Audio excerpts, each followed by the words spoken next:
إليه، ونعوذ بالله العظيم من شرور أنفسنا ومن سيئات أعمالنا.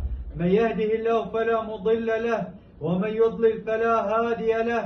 وأشهد أن لا إله إلا الله وحده لا شريك له، وأشهد أن محمدا عبده ورسوله.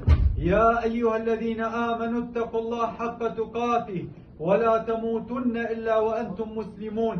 يا أيها الناس اتقوا ربكم الذي خلقكم من نفس واحدة وخلق منها زوجها وبث منهما رجالا كثيرا ونساء، واتقوا الله الذي تساءلون به والأرحام إن الله كان عليكم رقيبا. يا أيها الذين آمنوا اتقوا الله وقولوا قولا سديدا يصلح لكم أعمالكم ويغفر لكم ذنوبكم، ومن يطع الله ورسوله فقد فاز فوزا عظيما.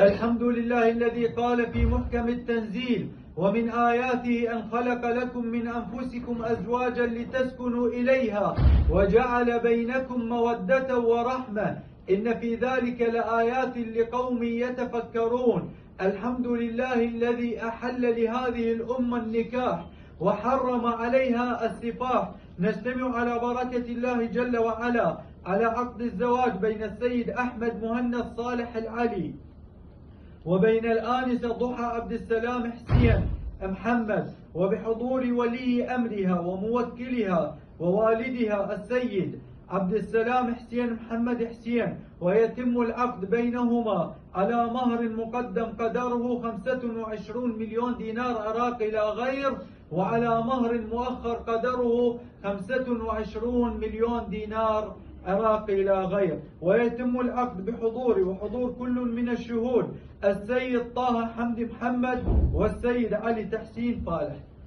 حجينا انظر الصهرك، قل له: زوجتك يا أحمد، زوجتك يا أحمد نفس ابنتي، نفس موكلتي، ضحى عبد السلام حسين، على مهر مقدم قدره 25 مليون دينار عراقي لا غير، 25 مليون دينار عراقي لا غير. وعلى مهر مؤخر قدره 25 مليون دينار عراقي لا غير. 25 مليون دينار عراقي لا غير. وأشهد الله وأشهد الحاضرين على ما أقول.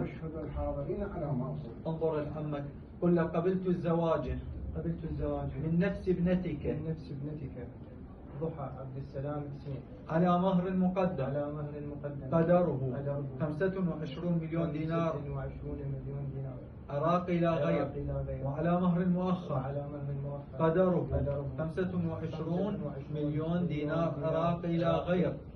وأشهد الله وأشهد الحاضرين على ما أقول، وأن أحفظ وأن أصون هذه الأمانة، والله على ما أقول وكيل، والله على ما أقول شهيد. الحجاج الشهود تشهدون على هذا العقد؟ نعم. مبارك عليكم. شايفين؟ مبارك عليك عمو.